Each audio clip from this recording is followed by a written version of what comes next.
Ning Quran, di Quran ya sudah jelas, tatkala kau dihadapkan musibah bala, jadikan itu jalan bertemu Allah.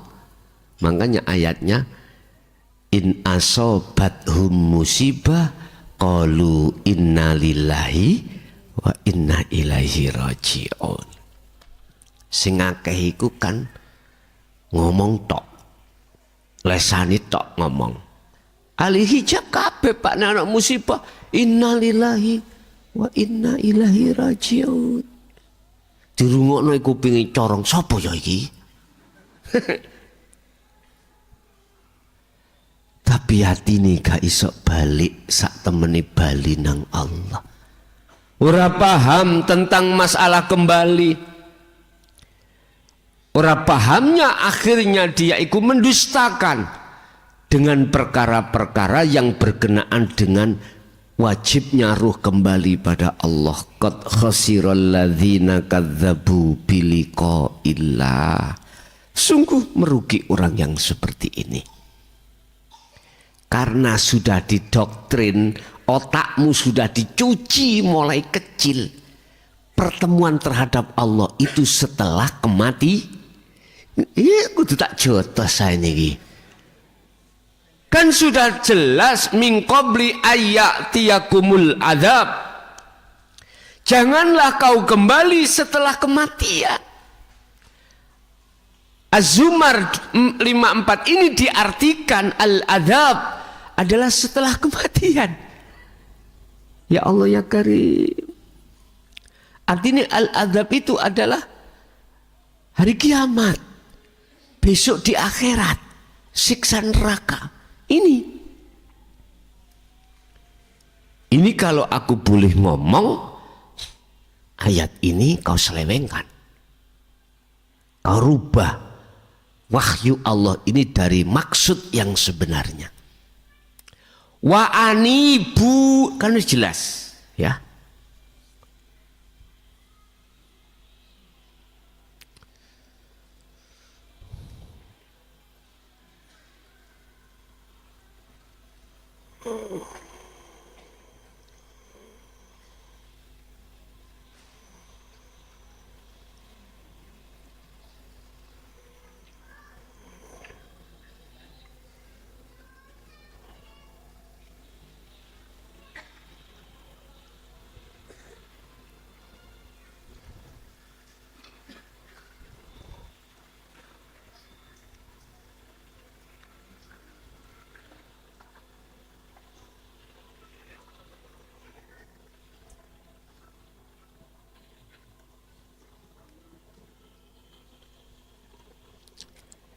Wa anibu, dan lekaslah kembali kau ila rabbikum, terhadap Tuhanmu. Jikalau kau mau kembali dan bertemu, ya wa aslimu, kau bisa berpasrah diri, kau akan selamat.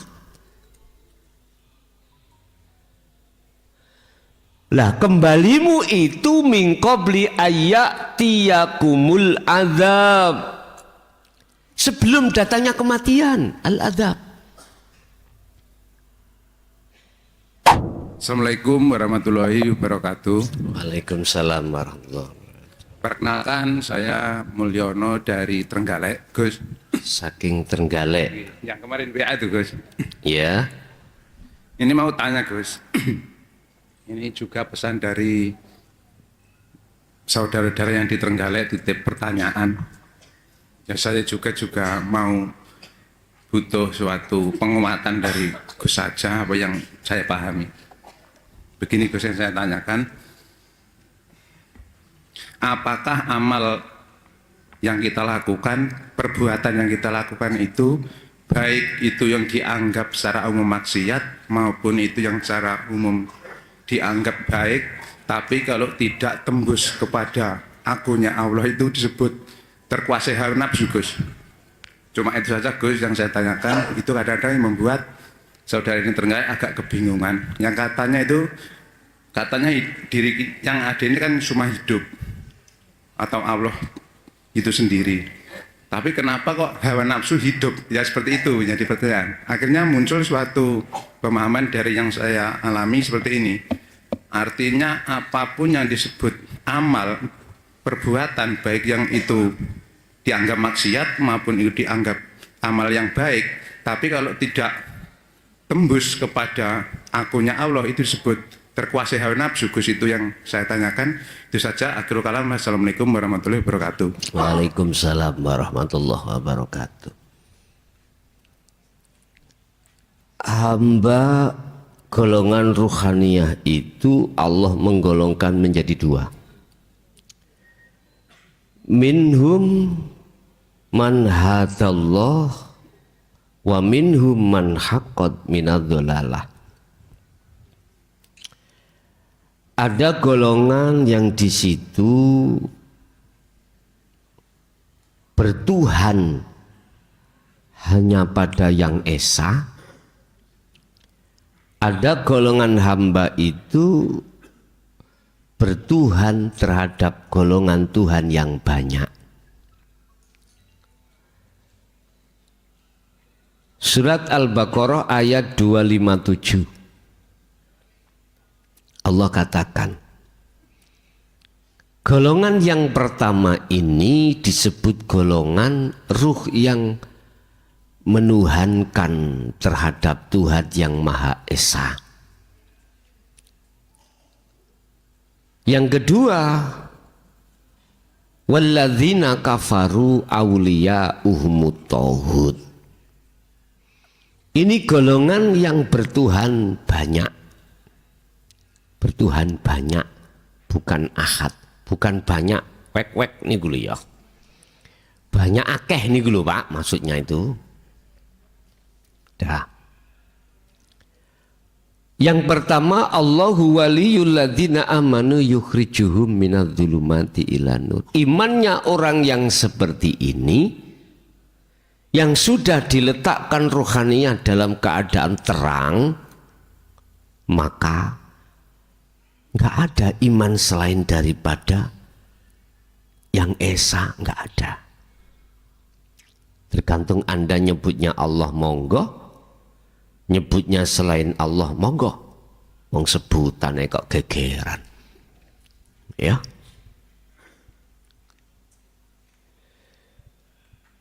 Bagaimana mungkin orang yang sudah bertuhan terhadap yang Maha Esa masih ada selainnya yang kuasa? Gak ada, gak mungkin. Ini saya petak-petak dulu Pak, biar gak jumbo jawaban atas pertanyaan tadi. Golongan pertama dia itu hanya bertuhan pada yang Maha Esa. Oke, Islam mengatakan Allah.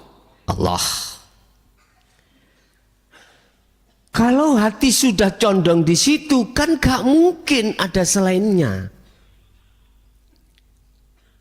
Konteks iman selain daripadanya gak ada. Sudah gak ada. Sehingga mengapa di situ dikatakan ana? Ya, kalau tulis ya nanggone sini.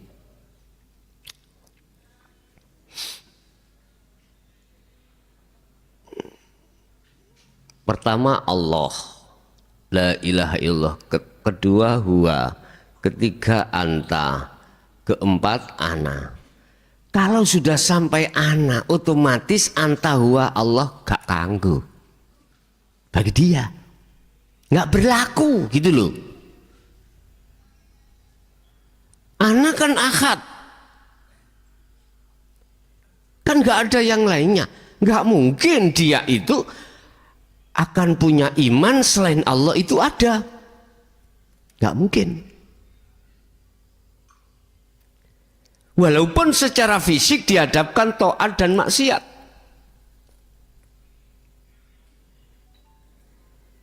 Artinya dia rohaniyah dikatakan tembus bertemu Allah di ana, bukan berarti dia maksudnya si ruh itu bisa bisa tunggal jadi siji dengan yang Maha Esa, bukan. Dikatakan Esa itu fana pun wis gak berfungsi semuanya,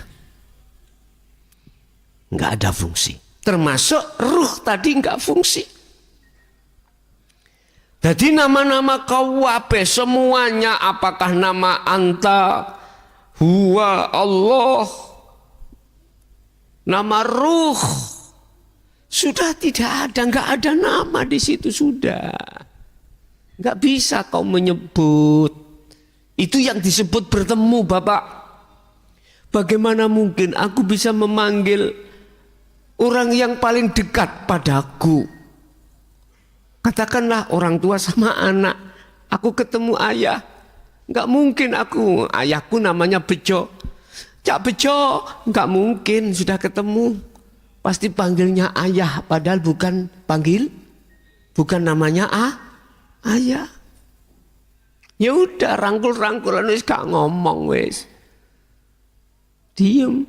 Piye mau tak sebut Bejo sesuai namanya?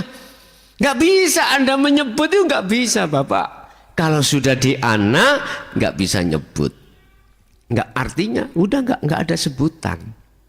Itulah ahad. Walaupun digoyang lewat maksiat atau taat, ya kalau memang betul-betul sudah tembus, maka seluruh amal itu kalau kita tarik lagi dalam bentuk sistem, itulah amal yang diterima.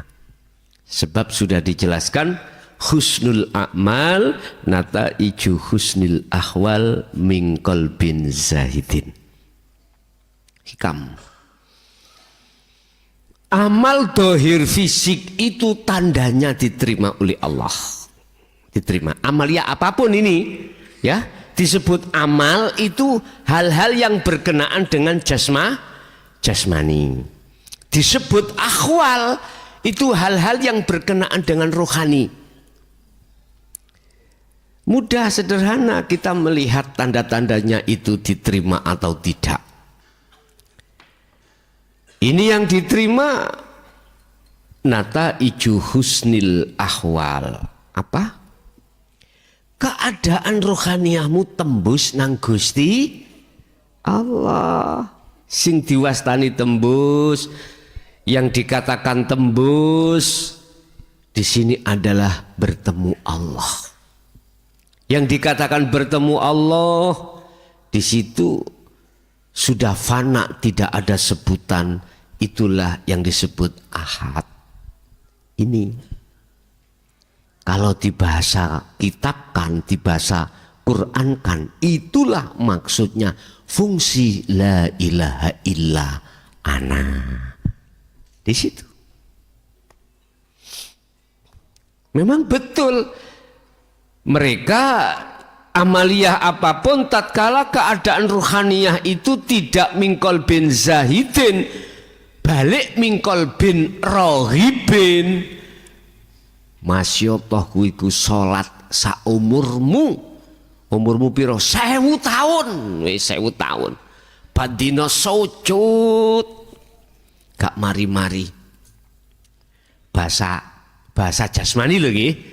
Tapi nataiju buah di dalam ruhaniyahmu itu tidak husnil ahwal, tapi su'il ahwal. Apa buah hati ruh yang jelek itu? Karena apa? Mingkol bin rohibin, karena hati yang condong terhadap duniawiyah. Makanya saya sering ngomong, kalau kerja aku itu adalah maklar wedus, ketika sholat mesti atiku akeh weduse. Ojo heran, memang seperti itu, Pak. Karena buah sumber daripada ruhaniyahku itu adalah duniawiyah. Beda kalau yang awal tadi, karena tembus, yaitu husnil ahwal.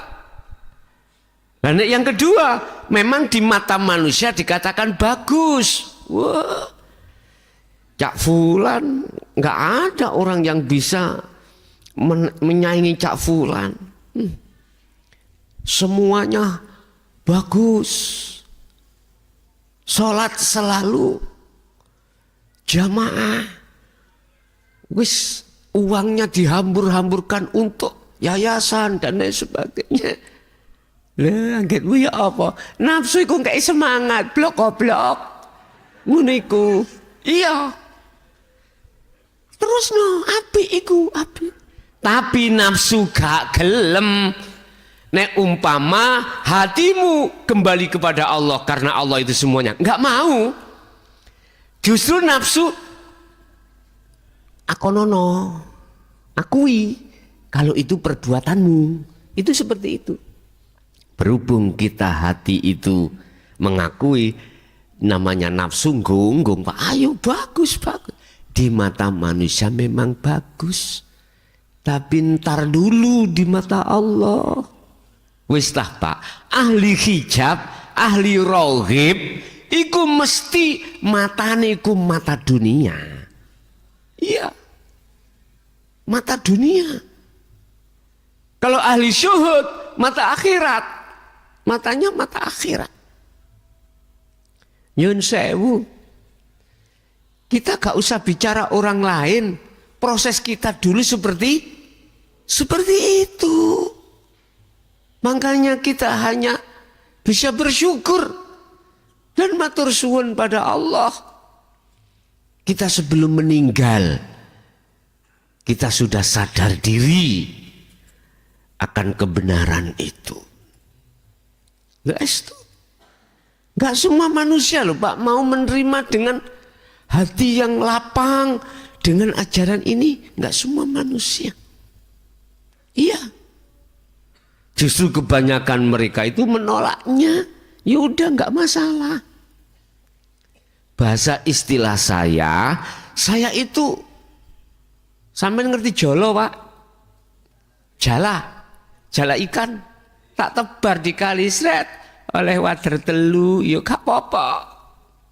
Oleh wader 5 dapat ikan 5, ya nggak apa-apa. Memang jatah 5. Padahal di sungai itu ikannya kelihatan banyak. Tak tebar jala saya, tapi hanya dapat 3. Ya udah. Iku iwak nganut iku. Lho Gus, iku gak iwak pingin lari terus gak sok lari ngono ta.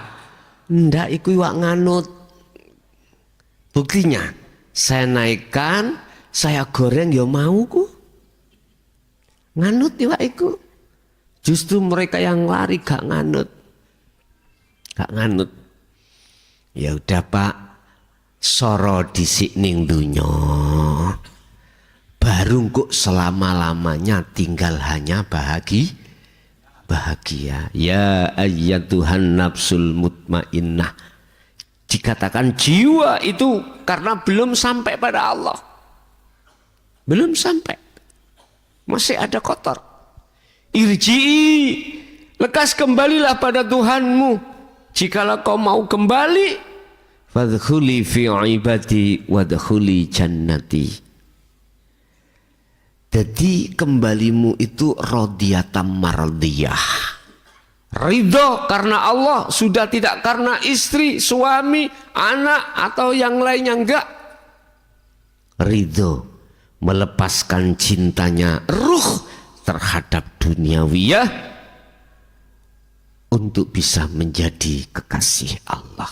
Itu memang syarat harga mati Pak. Makanya kemarin banyak yang tanya di WA, Gus mau beat syaratnya apa? Aku paham maksud ini ku. Sebab kau korban sama dengan aku. Mesti ujung-ujungnya bahas mahar. Aku tahu kok. Karena kau juga korban, aku ya pernah korban. Kalau tanya masalah itu nggak ada. Sesungguhnya nggak ada mahar. Persyaratannya cuma 1, jaya baru itu. Siap, lekas, ruhaniyahmu, kekasih ruhaniyahmu itu lepaskan. Selain Allah lepaskan, gantilah Allah sebagai kekasih. Caranya bagaimana? Khalwat nantinya. Dengan begitu kau akan bisa melepaskan cinta di hatimu terhadap selain Allah. Apa yang kau cintai, iku secara ruhania saja, Pak. Bukan sak jasmaniai. Empun salah paham. Jasmania sampean punya suami, punya istri, ya udah gembul secara jasmani karena kebutuhan jasmani. Anak, kita kerja, kita mencari anugerah, tetap lakukan. Tapi ruhaniahmu jangan ikut campur urusan jasmani, karena kebutuhan jasmani itu tidak sama dengan kebutuhan rohani. Kebutuhan rohani itu cuma satu, Pak. Menyembah. Menyembah, bertemu Allah, bersenggama terus dengan Allah. Itulah kebutuhan rohani. Kebutuhan jasad, ngelak yang ngombe. Ruhania enggak. Itu ruhania harus bertemu Allah. Ketika saat jasmaniah ngombe mangkane nopo di dalam kitab-kitab iku ngajarke kuwi nek mau makan minum membaca itu artinya kudu ingat di situ siapa yang menguasai Anda. Sebab sejatine menungso iku sifate la haula wala quwata illa billahi dari Allah. Bukan manusia punya keadaan atau punya apapun, punya kekuatan, enggak. Itu milik Allah. Lah, gampang nggih? Gampang di tengah masyarakat dulu membaca la haula wala quwata illa billah niku wis ning atiku nang ngene lesan niku seperti itu, tapi prakteknya enggak ada. Pembuktiannya enggak ada.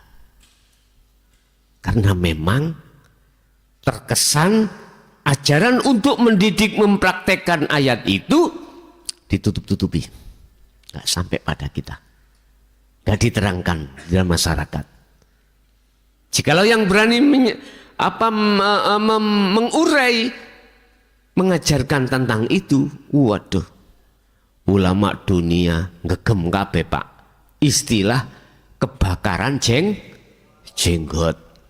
Karena jenggotnya terlalu dawa. Coba nek kano jenggote, ya gak mungkin kena khitab kebakaran jenggot karena gak punya jenggot. Jadi jenengan sing wong embongan nyantai-nyantai. Sing terbakar kan sing punya jenggot. Ya kau yang merasa pandai, kau merasa ngalim, merasa ditokohkan, dikai panutan, ikul sing kebakaran, Pak. Maksudnya itu. Jenengan wong embongan wis tambah penak. Bon, Bapak Ibu, jadi sudah dipastikan hukum dari Allah tatkala amaliyah apapun tidak kau sertai ruhaniyahmu itu tembus nang Allah dalam kurung bertemu makrifat Allah, maka ditolak. Entah itu amaliyah sunnah, wajib, atau makruh, bahkan maksiat, tolak. Dalam arti tidak menjadi nilai ibadah yang diterima, tidak bisa. Apalagi maksiat. Tapi jikalau ruhaniyahmu itu nataiju husnil akhwal, bagus. Lah ini Al-Maidah ayat 29 Allah katakan innama yataqabbalullahu minal muttaqin. Ya ini orang muttaqin itu. Hanya amaliyah muncul dari golongan muttaqin lah yang diterima oleh Allah. Karena dia sudah melepaskan diri kembali pada Allah, akhirnya yang berlaku itu akunya Allah. Nggih, ada lagi. Assalamualaikum warahmatullahi wabarakatuh. Mohon izin bertanya Gus. Saya mewakili untuk para pemula yang tidak bisa hadir di sini majelis. Yang pertama, sebagaimana makalah yang bunyinya awaluddin ma'rifatullah. Awal agama adalah mengenal Allah. Jika kita belum mengenal Allah, bagaimana hukumnya di hadapan Allah? Itu yang pertama Gus. Yang kedua, agama kita adalah agama turunan dari orang tua. Nah, yang secara tidak sadar bukan kita sendiri, melainkan turunan dari orang tua. Kebetulan saja orang tua kita beragama Islam. Ya. Yang ketiga terkait baiat. Mohon penjelasan pengertian baiat secara bahasa dan istilah. Dan jika kita sebagai manusia yang beragama itu belum dibaiat, itu hukumnya bagaimana di hadapan Allah? Ngapunten. Assalamualaikum warahmatullahi wabarakatuh. Waalaikumsalam warahmatullahi wabarakatuh. Untuk mengenal Allah itu memang ada prosesnya, Pak, ya. Bagaimana hukumnya seseorang itu belum kenal Allah atau Tuhannya, dia itu sudah kedahuluan mati. Awaluddin ma'rifatullah. Bapak Ibu, mengenal Allah ini ada beberapa tahap.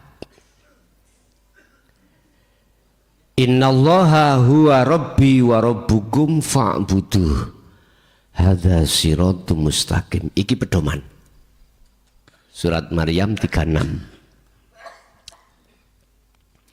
Sesungguhnya Allah, Dia itu Tuhanmu dan Tuhanku.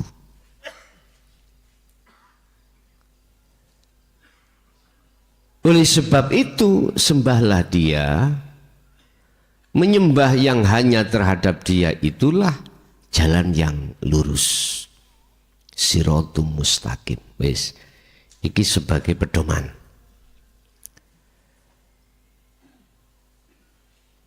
Di situ dikatakan innallaha huwa rabbi wa rabbukum.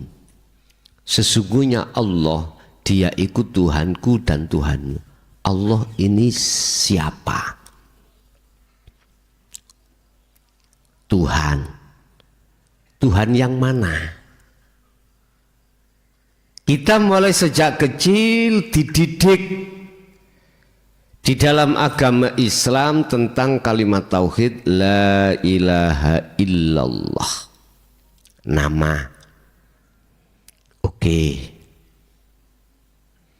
Setelah kita punya nama, setelah kita mengenal nama, mestinya kita harus masuk pada sifat-sifat itu.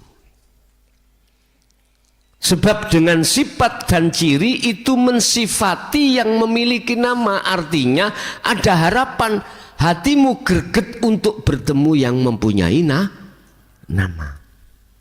Oh Allah iku gini Ar-Rahman. Oh Allah iku sifatnya Ar-Rahim. Gini. Sehingga memunculkanlah tauhid berikutnya. Huwa, Dia. Kita mengenal Dia itu karena sifat. Tapi belum bertemu loh Pak. Belum bertemu. Satu misal gini. Hei fulan, aku punya nama ya. Punya teman. Namanya Allah. Misalkan. Wis gak ngomong Allah, wis ngomong yang lain. Si A. Dia punya sifat gini. Ciri. Sifat itu ciri Pak. Cirinya si A itu orangnya gini, dukur, gede, lencir, ya. Nek melaku seperti kidang. sing keluwen. Kidang keluwen itu melakukan kan goyang-goyangin Pak ya.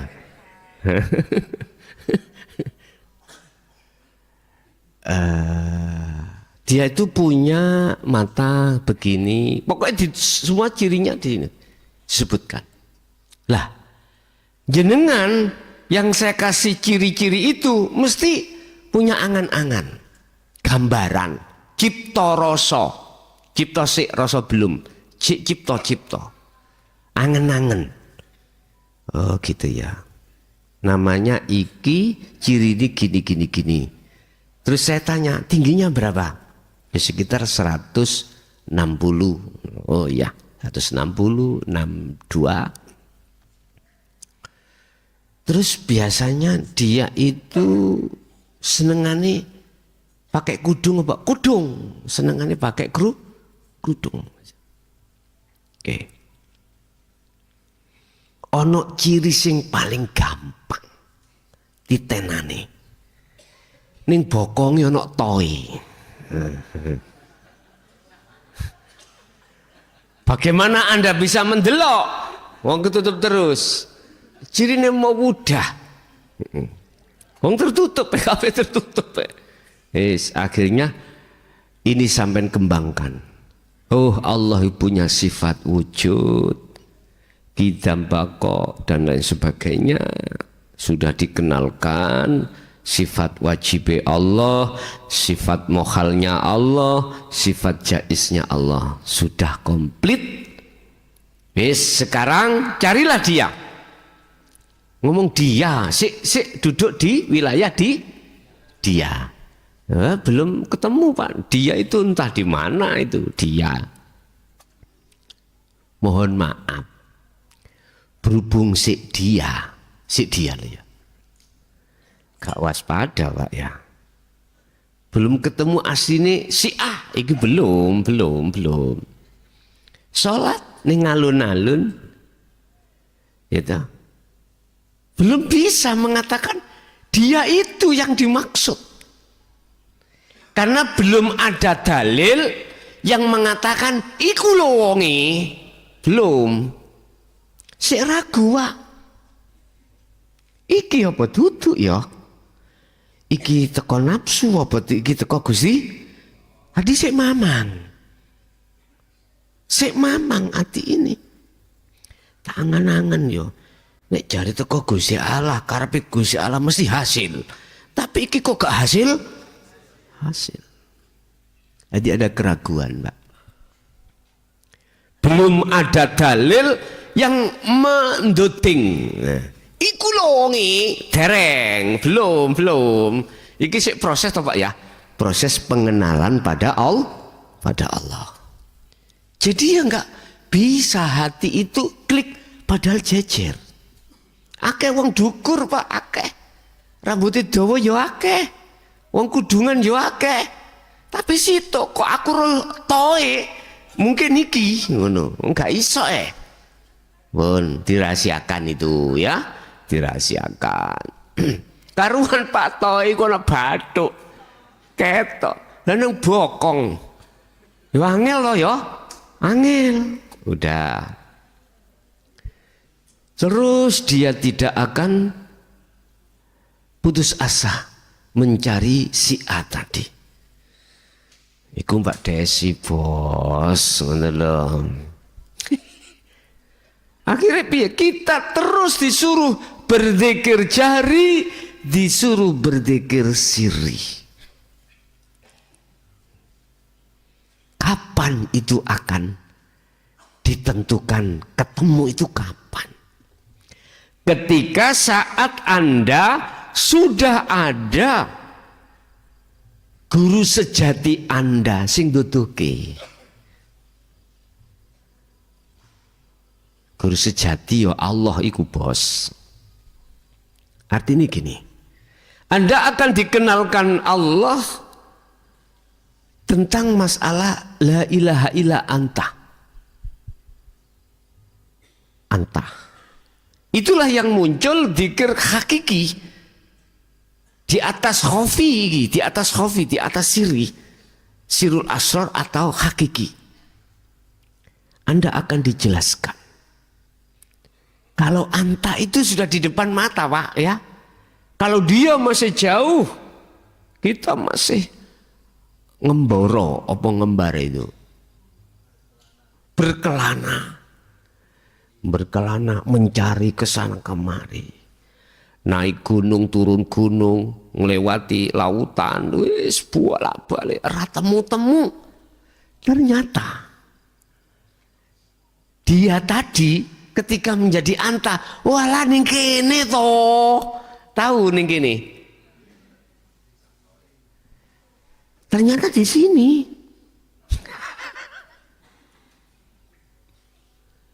Diurai Anda faham rasa dalam dirimu iman. Asahan praktekkan. Imankanlah, rasakanlah apa yang ada pada dirimu itu semuanya semata-mata yang berperan adalah Allah yang kau cari selama ini. Makanya mengatakan anta, kamu, bahasa kamu itu berarti Anda sudah merasa dekat pada Allah sudah. Artinya iman di dalam dirimu itu sudah tidak ada selain Allah dalam hal aspek apapun. Jadi ketika Anda sholat sudah tidak beriman Anda yang melakukan. Justru dalam hatimu beriman semuanya itu Allah. Ini belum Anda itu belum maklak, belum. Iki muraqabah di su'aul basirah. Nah, ketika sudah di ainul basirah, ya ini dengan sendirinya tahu otomat ya? Otomatis kau akan dibetulkan imanmu, yaitu dia. Yang tadi ngomong dia tadi lah ya. Lah ketika muncul anta itu sudah mengarah. Berarti jenengan sudah bertemu guru sejatimu, yaitu mohon maaf setelah diproses dari sirul asrar la ilaha illa anta itu, entah iki berapa hari, berapa bulan, itu semuanya urusan Allah. Kalau sudah di ainul basirah, berarti yaiku oh iki toh akhirnya ketok toi, nek wis ketok toi yakin sudah sip ngono. Hakul basirah muncul, artinya imanmu sudah tidak bisa diragukan, imanmu sudah tidak bisa digoyah oleh nafsu, imanmu sudah tidak bisa digadaikan dengan apapun, nggak bisa. Akhirnya bergeloralah di dalam dirimu ana al-haq, yo aku iki Allah, bukan aku makhluk loh Pak ya, makhluk wis gak ono kok ya. Innani anallah, sesungguhnya saya itu adalah Allah. La ilaha illa ana, tidak ada Tuhan kecuali aku. Fa'budni, wahai para makhluk, fa'budni, madepo, arahkanlah. Bagi mereka yang belum mengarahkan ruhnya kepada wajahnya Allah, arahkan. Fa'budni, nyembah siro ing ingsun. Wa akim, dan tegakkanlah as-sholah. Wa aqimis sholah, dan tegakkanlah sholat. Iku lidzikri, untuk kembali mengingat aku. Wah. Akhirnya anak TK keplok hore. Lah seneng tau hore niku? Hore. Udah waktunya pulang. Seneng Pak. Waktunya pulang. Mang durung pulang-pulang susah. Bos wis pulang hore, waktunya pulang. Kalau teringat dulu itu, wis sing anteng mulai dhisik. Ngoten. Guru nih, wah sing asale biayaan. Wanteng guru dia sing dadi ayo pulang lah gitu. Sawan nang pun ngoten niku. Lah iki yang ditakutkan oleh orang ahli hijab. Kembali pada Allah, takut.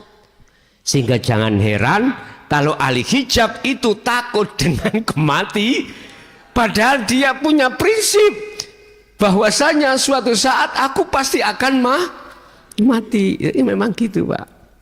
Oleh karena dia nggak tahu jalannya kematian, dia ketakutan. Jadi itulah pengenalan tentang Allah.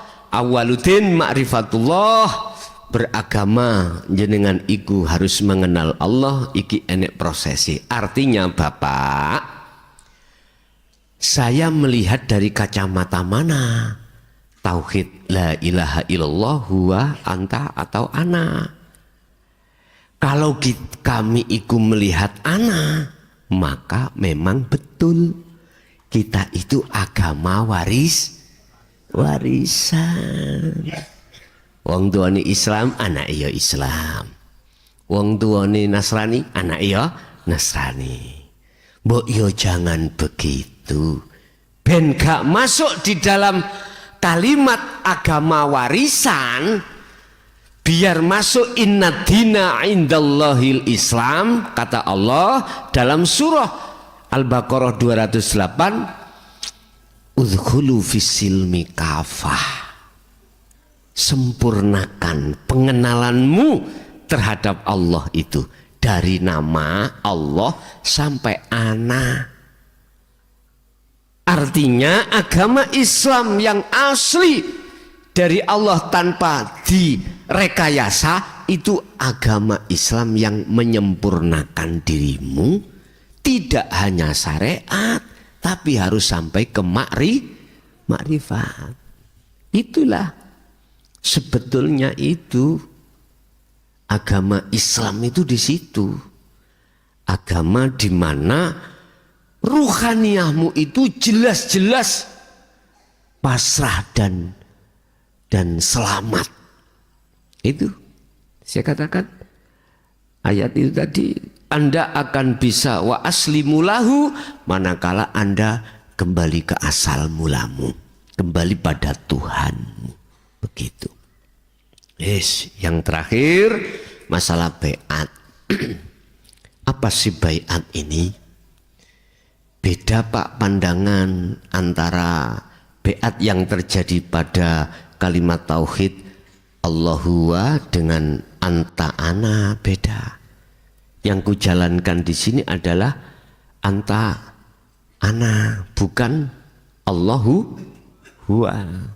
Kalau Allahuwa namanya baiat yang sudah pernah kami lakukan waktu dulu-dulu itu adalah dijanji atau dalam istilah talqin Pak ya, istilah talqin. Jadi kita nggak boleh meninggalkan protap yang ada di situ. Tapi kalau di Jaya Baru tentang baiat yang dimaksud adalah penyambungan talinya ruh terhadap Allah yang sempat keputus, ya, disambungkan kembali. Sebab manakala ini belum disambungkan, maka resikonya Anda selalu lalai pada Allah. Lalai. Trek gandeng, kalau rantainya putus, ndase iku ana Jakarta, gandengane mesti ana Mojoker, jenenge podo Jakarta mbek Majakarta, Mojokerto Majakarta sama, tapi tempatnya yang beda. Coba kalau rantingnya nggak putus, talinya nggak putus, gandengannya nggak putus, ndas kepalanya ke Jakarta, ini mesti kitut. Artinya apa? Jangankan Anda di dalam sholat itu nggak teringat nang Allah, di luar sholat pasti kau akan ingat Allah. Itu maksudnya baiat. Caranya dengan apa? Hakikatnya syahadat. Hakikatnya syahadat. Kau bersaksi, wajib tahu siapa yang kau saksikan. Kau harus makrifat pada Allah. Wong Allah itu yang kau saksikan. Saksi yang benar adalah ketika bersaksi harus tahu siapa yang disaksikan. Wajib tahu. Bukan gelamjar-gelamjar. Siapa Allah? Aku bersaksi sesungguhnya tidak ada Tuhan yang wajib kusembah kecuali Allah. Allah mana? Wis pokoke bos ana ndukur mumet-mumet kono lu paling. Apa persaksian itu sah ta? Miturut hakikat belum. Makanya itu disambungkan. Lewat iman akhirnya dibuka sirul asrornya. Muhammad juga begitu tentang Muhammad.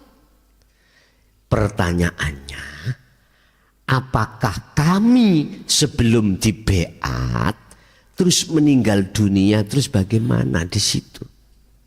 Gini, Pak. Aku kembali lagi pada pertanyaan beat tadi. Sing beat iku sopo? Kalau tidak Allah sendiri.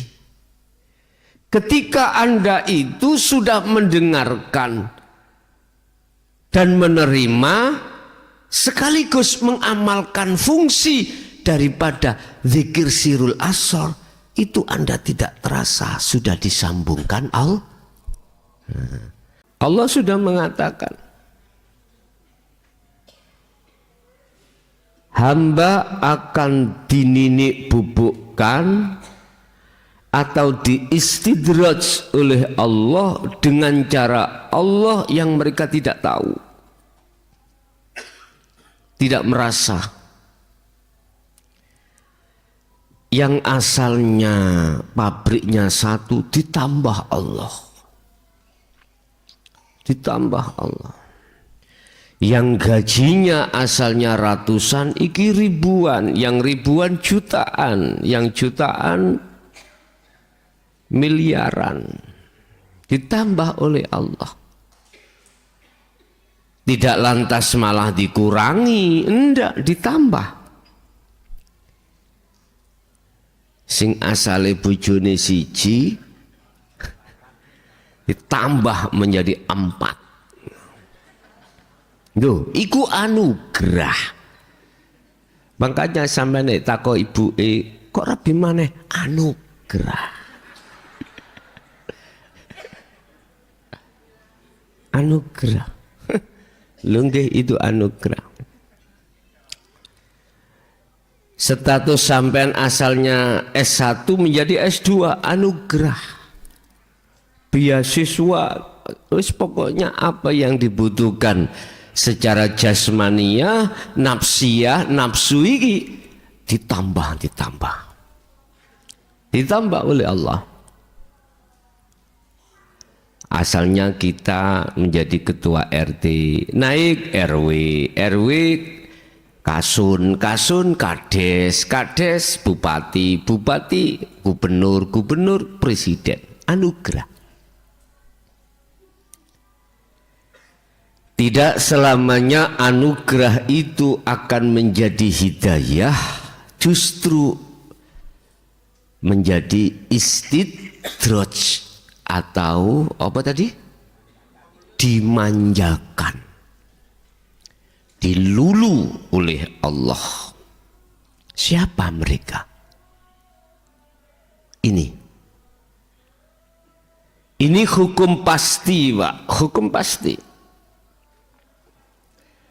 Itu terjadi hanya pada ahli hijab. Hanya pada ahli hijab. Oleh ahli syuhud diperingatkan. Dalam makalah 75 Syekh Ibnu Athaillah tentang anugerah atau karunia menjadi istidraj, itu diperingatkan. Qala musannifu rahimahullah, khaf, waspadalah kau. Ini berarti khusus ahli syuhud. Nah, ahli hijab nggak berlaku ini. Wow, nyama anugerah ku enak. Wiriti tak gede ke karomai tambah mumbul, bisnisnya tambah bagus. Khaf, waspadalah wedya sira min wujudi ihsanihi, terhadap datangnya, wujudnya anugerah dari Allah ilaika maring sira. Ahli suhud, dengan pangkat jabatanmu, anugerah ekonomimu yang kau serba keinginan apapun bisa beli, apapun bisa beli, bahkan pesawat bisa beli, saking sugih Pak. Kan ada pesawat pribadi nggih, cuman kereta api yang nggak ada pribadi. Pesawat masih ada pribadi. Waspadalah dengan anugerah yang dihadapkan terhadapmu. Artinya jangan anugerah karunia yang diberikan itu menjadi penglulu, bahkan jadilah sebagai hidayah, petunjuk jalanmu terhadap Allah. Ini manakala ahli syuhud itu menggunakan lewat karunia atau anugerah sebagai jalan untuk bertemu Allah.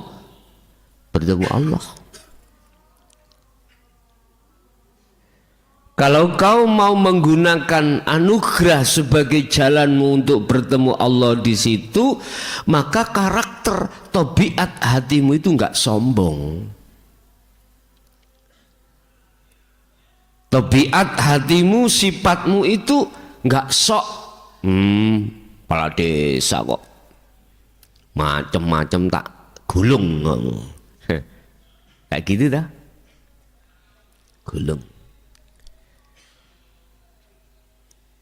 Sifat asah, asih, rahmat terhadap yang lainnya muncul.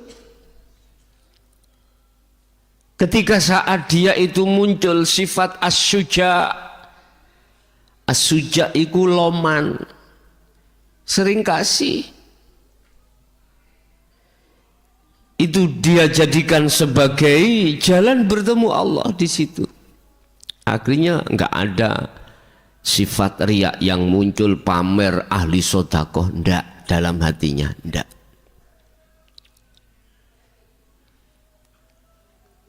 Ini ahli suhud disuruh waspada, disuruh waspada terhadap mereka. Tapi ini nggak akan bisa berlaku bagi ahli hijab. Berlakunya karunia menjadi hidayah enggak berlaku. Sebab apa? Wadawami isa'atika, karena langgenge maksiat berbuat jelek selirahmu ma'ahu ing sertane Allah. Ahli hijab Pak.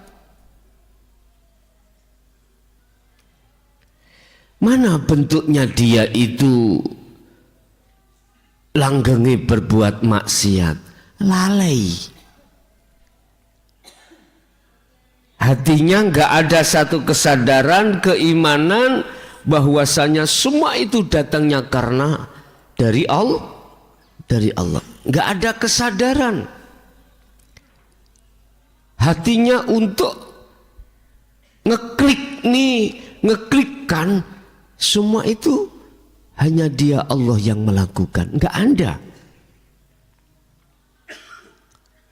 Hati selalu jauh pada Allah. Inilah yang kumaksud isa'atika, langgenge maksiat yang dilakukan ahli syuhud terhadap Allah. Lah, maksiat yang kumaksud di sini adalah perbuatan yang dilakukan oleh hati, bukan jasmani, bos. Bukan, hati. Ruhaniyah. Ruhaniyah. Kalau jasmani sih gampang aja. Biasanya sobo ndoli ditutup wis gak sobo kono. Gampang ya. Tapi ngelerek ngalih nang tretes. Mehai aku jadi korban ya kan. Udah aku ceritakan tau dulu. Nyari-nyari tadi kepala desa masalah kaget sembarang kaget. Lho ora ngerti ngelmune dadi kepala desa pemerintahan. Kini begisiku adalah pondok. Lah kok mlebu nang pemerintahan? Iku ya apa jenenge gak paham. Dibintekkanlah saya ke Trawas. Trawas iku cedeke tretes. Pas wis. 7 dino 7 bengi Pak. Ngoten niku. Lah kok delalah Gusti Allah iku menghadapkan punya teman yang suka seperti itu. Profesinya dia kepala desa. Nyar podo kali itu loh. Gus, ayo cari jagung bakar yuk. Lu seneng aku jagung bakar itu. Tapi persepsinya beda. Saya kira jagung bakar tenan itu sungguhan. Tiba-tiba jagungnya dibakar. Lah kula gak paham Pak, ngene gak paham.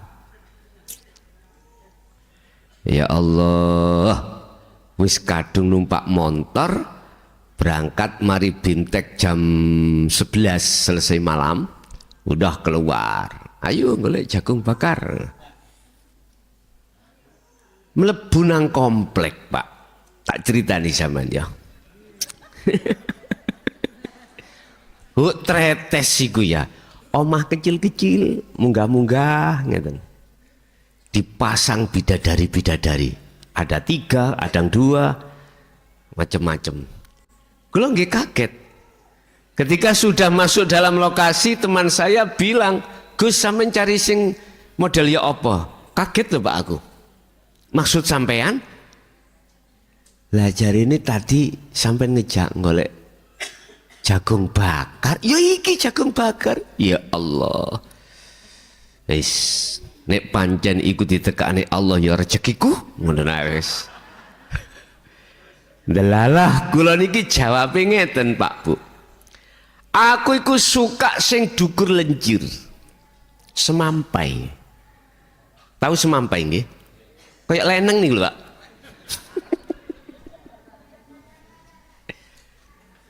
Lah temanku senengane lemu-lemu. Arek loro iku ya Allah. Tapi duka kok saya itu dikerentekno Allah golek oson sing lencir dukur. Oh ngoten. Nah iku lho omong. Kula mlebet griya per griya niku Pak ya. Hak iki. Ana nek 20 griya. Nggih. Gak ono. Delalah kok ono situ. Wis mateng aku ngene aku. Nggih, estu. Lah Gus iku cocok Gus. Melebu lah. Ya Allah, setengah ngejar setengah enggak. Aku mek ngene tok. Nek panjen Gusti Allah menterjadikan berarti iki anugerah.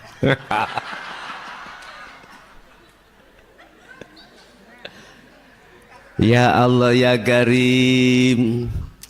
Saya masih dilindungi Allah dalam pandangan syariat.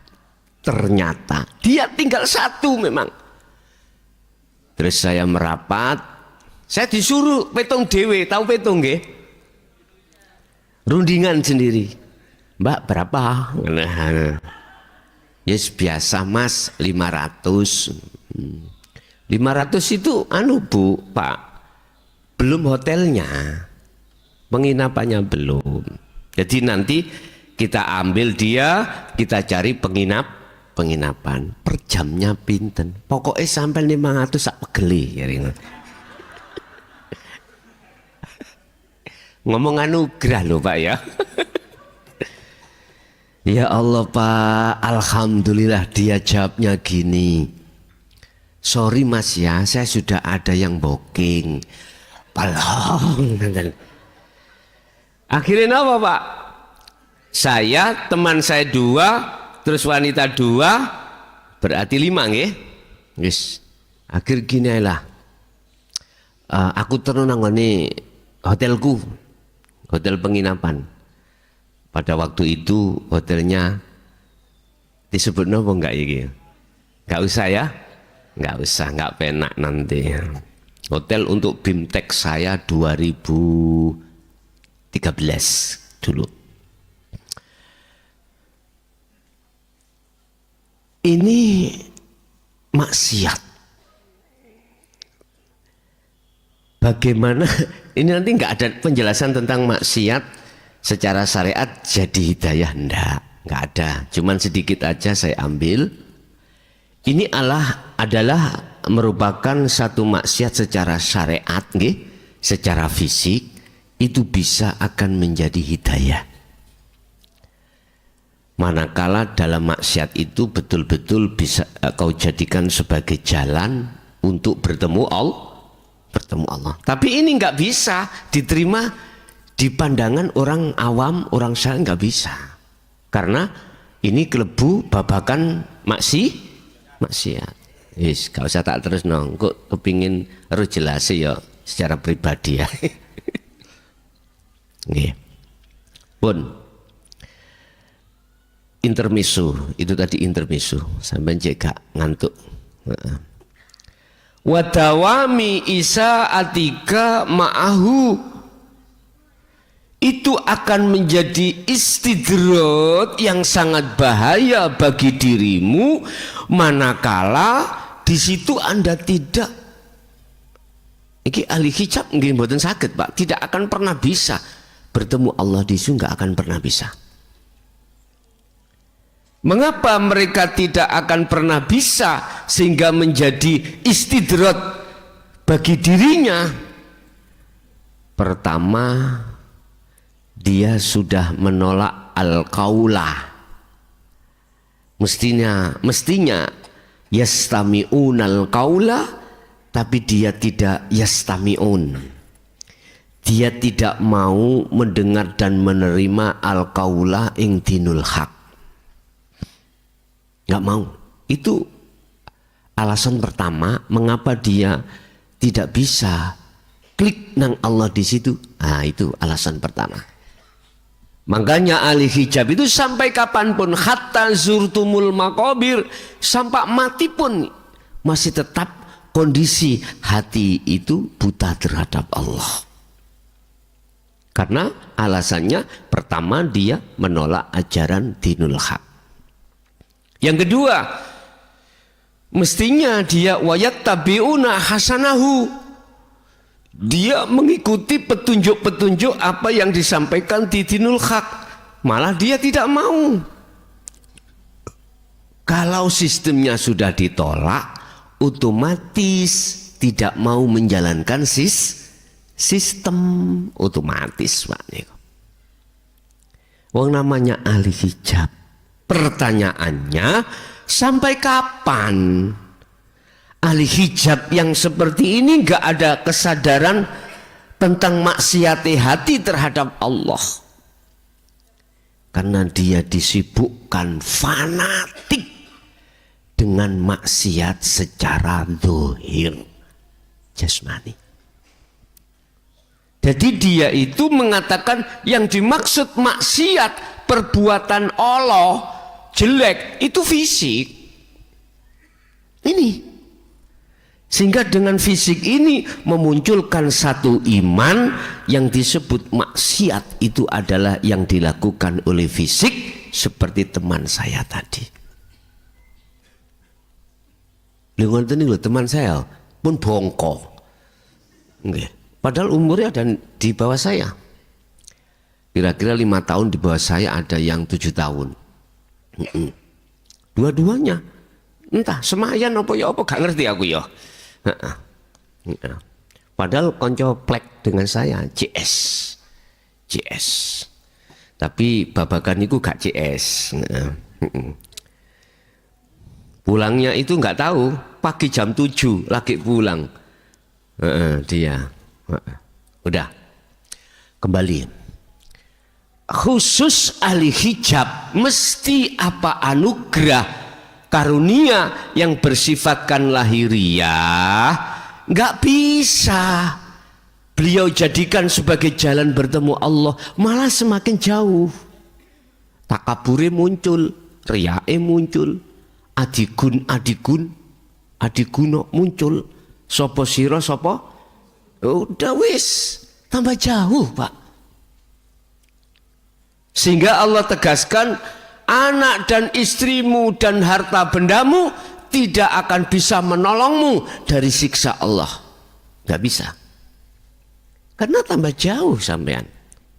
Tambah jauh. Udah iki perkara karunia. Perkara karunia. Kadang-kadang ahli hijab itu disadarkan Allah dari kebelenggunya rohaniah, dari perkara-perkara yang bersifatkan karunia, dihabiskan Allah. Seret karunia itu.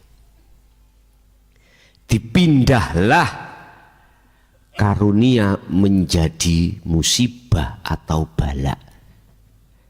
Tinggal satu poin nih Pak Bu.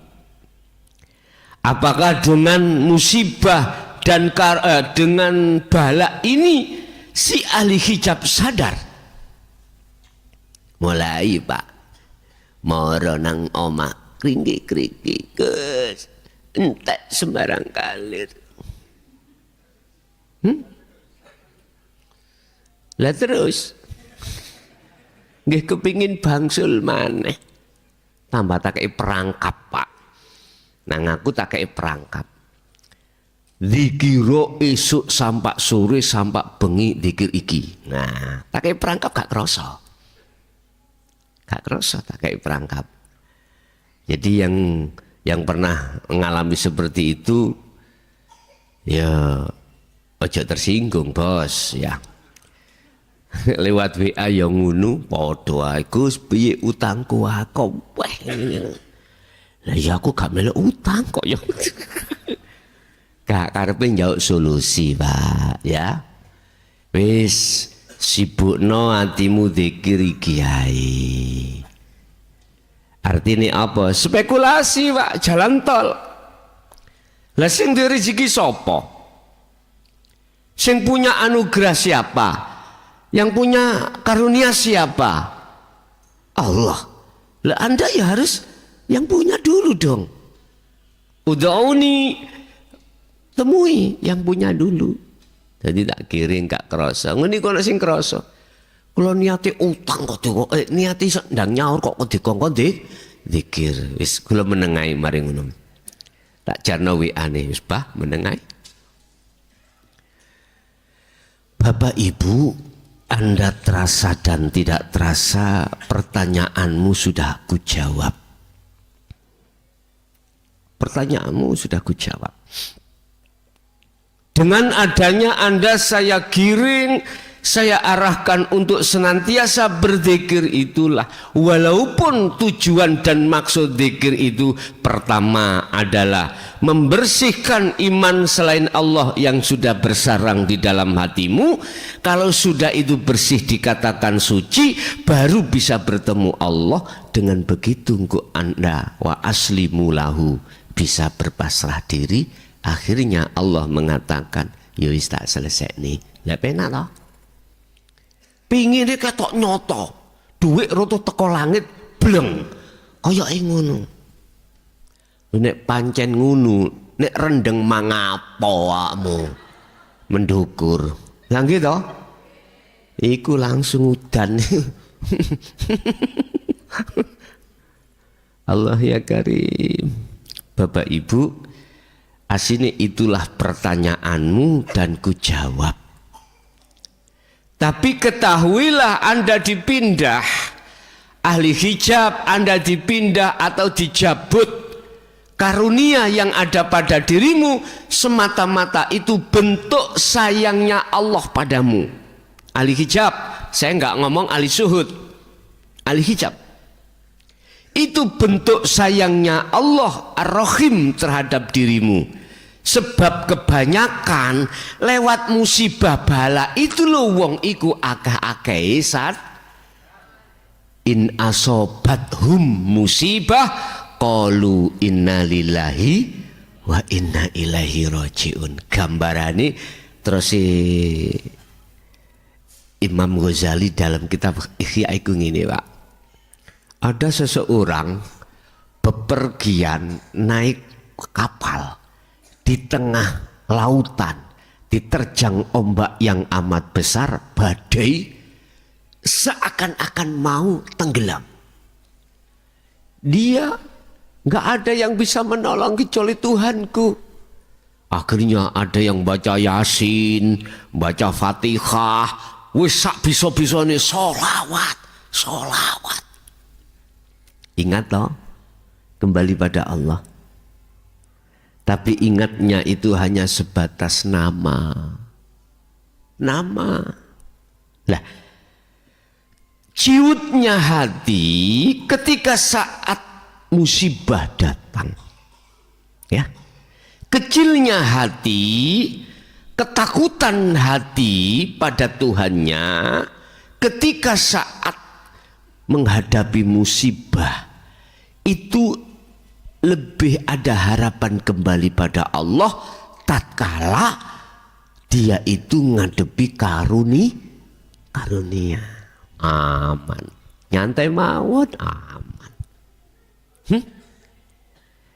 Mereka tidak tahu di belakang keamanan amannya dia itu sanastadrijuhum min haitsu la ya'lamun. Al-A'raf 182. Di belakang enak yang kau katakan berbentuk karunia, di belakang amanmu dari perkara-perkara yang bersifatkan duniawiyah itu, di belakangmu itu ada satu bahaya yang menantimu. Bahaya istidraj. Hati-hati. Iki hanya berlaku terhadap ahli hijab loh Pak. Senes ahli syuhud. Ahli syuhud dibanting kaya apa? Sampeyan dulu pernah melihat Tom dan Jerry nih wah. Film setan tahun 75. Namanya film karton setan. Sakniki ganti Tom dan Jerry. Diklindes trik cemet. Tangi maneh. Gitu ya. Dulu itu kalau saya zamane TVRI aja itu hitam putih, namanya film setan. Iya. Jadi dipukul sampai kelihatan mati, penyok, tetap kembali maneh. Itu jenengan. Berarti jenengan gak ono bedane ambek saya. Dihantam Allah lewat anugerah atau karunia nggak menjadikan Anda itu jatuh seperti ahli hijab menjadi tambah jauh pada Allah, malah justru tambah dekat. Ada yang posisinya itu dihantam Allah lewat balak lan nikmat. In asobathum, sampean karena sudah punya sistem ning Quran, di Quran ya sudah jelas, tatkala kau dihadapkan musibah balak, jadikan itu jalan bertemu Allah. Makanya ayatnya in asobathum musibah qalu inna lillahi wa inna ilaihi raji'un. Sing akeh iku kan ngomong tok. Lesani tok ngomong. Ahli hijab kabeh Pak anak musibah. Innalillahi wa inna ilaihi rajiun. Dirungokno iku pingin corong sapa ya iki? Tapi hati ini gak iso balik sak temene bali nang Allah. Ora paham tentang masalah kembali.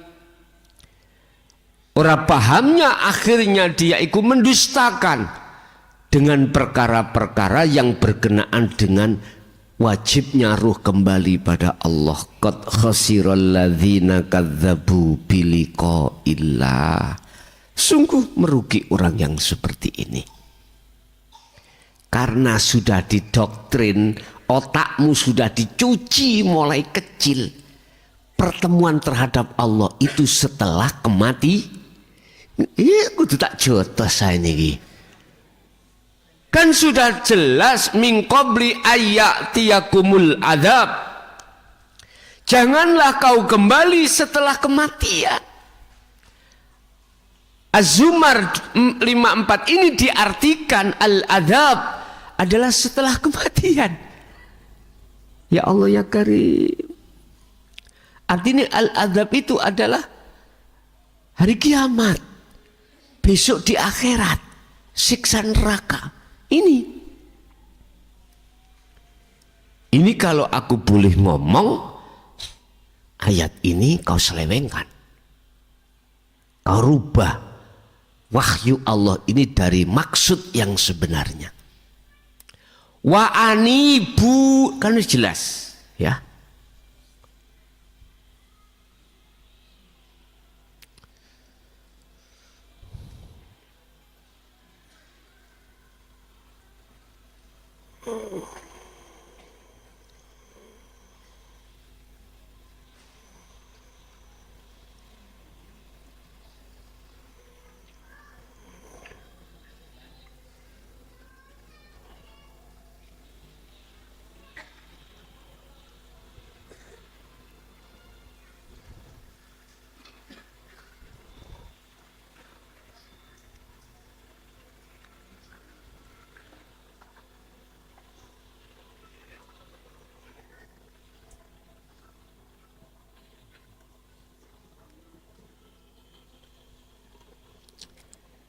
Wa anibu, dan lekaslah kembali kau ila rabbikum, terhadap Tuhanmu.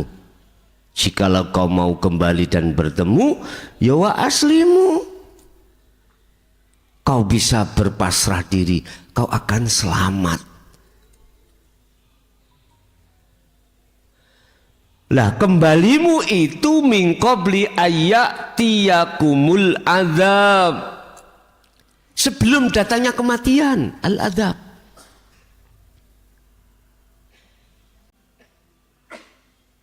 Ayat ini satu paralel maksud daripada ayat yang mengatakan barang siapa saat di dunia mata hatinya masih buta terhadap Allah, maka di akhirat pun juga buta. Kalau ayat ini diartikan al-adzab itu adalah besok di akhirat setelah hari penghisapan, tabrakan Pak dengan ayat yang tadi saya maksud.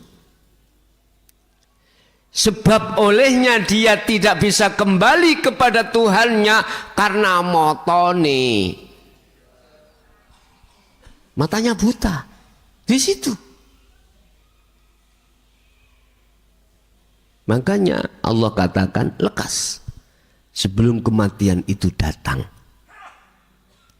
Ini ahli hijab, mohon maaf Bapak Ibu. Olehnya Allah mengalihkan yang asalnya sugih, asalnya orang berpangkat, dijabel Allah. Macam-macam cara nih Gusti Allah jabel.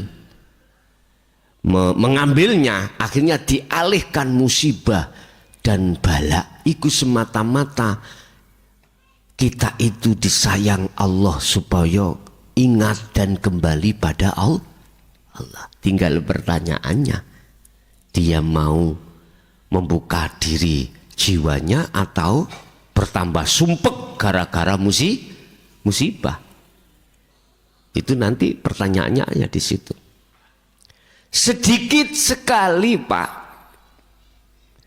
orang yang ketika saat dialihkan Allah dari karunia menjadi bala atau musibah, dia itu kembali pada Allah. Jarang sekali. Yang paling banyak kan gini, bagaimana caranya uangku kembali?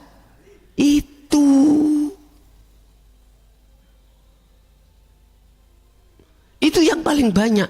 Bagaimana bisnisku itu kembali lagi seperti semula. Itu kebanyakan manusia. Ahli hijab loh ya. Ahli hijab. Apabila disodorkan satu pengajaran untuk kembali pada Allah, kebanyakan nggak mau. Yang dia mau bagaimana solusinya, saya ini di posisi bala atau musibah, biar dikembalikan ke anugerah lagi. Itu kebanyakan gitu. Makanya kemarin itu ada warga saya kehilangan uang sekitar 3 juta. Terus kembali desa. Biasa toh Pak, aku kan mantan dukun. Biasa, hati terkenal dulu itu se-RT. Dibarani, intinya Gus, uangku hilang. Sopo sing ngambil? Biasa ngoten niku. Masih dituduhno ya nggak mungkin ngaku si nyolong. Gak kira ono maling ngaku. Nek maling kabeh ngaku ya bek penjara yo. Ngoten. Pun. Intinya bagaimana uangku kembali. Yang kedua, siapa yang melakukan? Nah gitu toh. Wis biasa, wong ahli hijab kabeh ya ngono kuwi. Saya kasih omong, mestinya kau itu ngadepi musibah, alhamdulillah. Mestinya alhamdulillah, mujimu nang Allah. Sebab kau ditakdirkan orang yang kelangan, bukan dadi pencuri. Ayo angen-angenen. Api endi antarane wong sing wong sing nyolong ambek wong sing dicolong, api endi? Nggih saya wong sing dicolong. Lah iya wis to. Wis gak usah sampean urai. Diangen-angen ngoten niku. Kula kasih pertanyaan. Baik mana antara yang mencuri dan yang dicuri? Nggih baik yang dicuri. Ya wis dadi wong baik kayamu. Artinya apa, Pak? Belajar ridho ikhlas dengan apa yang telah ditetapkan Allah. Tapi kita ahli hijab sampai kapanpun nggak bisa, Pak. Nggak bisa ridho, nggak bisa ikhlas. Kok umpama sudah ikhlas ridho, gak mungkin Pak nang Bali desa tanya. Ya wis, rehning itu maksud Allah seperti itu. Ya sudah. Apalagi berhubung kita itu masih terbelenggu di dalam hukum syariat, maka wajiblah yang namanya sing kelangan, yang apa sing kelangan ya? Yang kehilangan itu punya hak untuk lapor. Hukum syariat loh Pak ya, hukum syariat. Akhirnya kita urai. Akhirnya solusinya memang betul dikembalikan Allah. Bukan lewat dari uang 3 juta tahu dari pencuri, tapi oleh warisan. Bagian warisan bahkan luwih banyak Pak. Tak tahu pinten Bu ngono. Nggih, angsale nggih sekitar 120 ngono. Lho ya ta ya. Gak krasa mang gitu ya. Loh kok iso niki hartawan? Loh ngeten lho Bu, kuwi diganti Allah iku kan gak melok nyambut gawe sampean harta warisan iki. Lah bapak sampean yang nyambut. Nggih ya, iya bener sampean ngomong jare ngoten ya. Iya. Wis. Ibu bapak ingat sampai kapanpun ahli hijab nggak bisa menggunakan anugerah itu menjadi jalan menuju Allah, karena tertutup jalan untuk mereka, apalagi di jalur bala. Lah kalau di jalur bala ini kemungkinan kecil dia akan sadar diri. Nek wis rawemak iku menyerah wis. Lah biasa ngoten nggih. Rawemak. Tapi ini tadi ketika minta solusi dikembalikan ke anugerah salah, miturut pandangan hakikat salah. Karena manakala dikembalikan anugerah, dia hatinya akan maksiat kembali. Makanya berbahagialah terhadap jenengan sing kiri-kiri ya. Ya, berbahagialah. Ahli hijab. Kula mboten ngomong ahli suhud.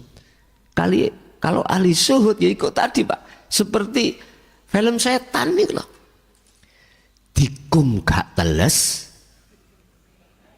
dipe gak garing, ditenggelamkan gak basah, dijemur gak kering. Itulah potongan ahli suhud. Menter alias namanya, tahu menter gih? Apa menter itu? Kebal ya, kebal dia. Mengapa dia kebal? Karena dia sakti. Nah, ngoten ya. Sakti yang kumaksud oleh karena jenengan membawa at-taqwa pada Allah inilah. Jadi ketika jenengan dihadapkan musibah, biasalah susah sedilut, habis itu kembali. Dihadapkan anugerah nggih ngoten niku mboten kemlinti. Apa kemlinti niku? Mboten sombong. Yes, landai-landai aja biasa.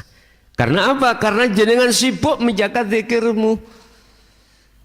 Allah memberikan kesibukan zikir itu memang semata-mata supaya Anda itu selalu dijadikan hamba Allah yang waspada tentang kepentingan hawa nafsu. Bapak Ibu hadirin jamaah rahimakumullah, itu hal-hal yang berkenaan dengan anugerah. Ayyakuna dzalika istidrajaka laka. Kalau kau masih tetap maksiat pada Allah, hatimu tidak sadar kalau itu semata-mata Allah yang berperan, maka anugerah itulah yang disebut menjadi istidraj. Kau akan dihancurkan oleh Allah dengan pelan-pelan. Ini khusus ahli hijab. Ahli syuhud hanya cuman warning itu peringatan. Khauf, wis hati-hati ya awakmu, waspadalah dirimu tentang anugerah ini akan bisa jadi menjadi istidraj manakala hatimu itu tetap lalai pada Allah, yaitu maksiat.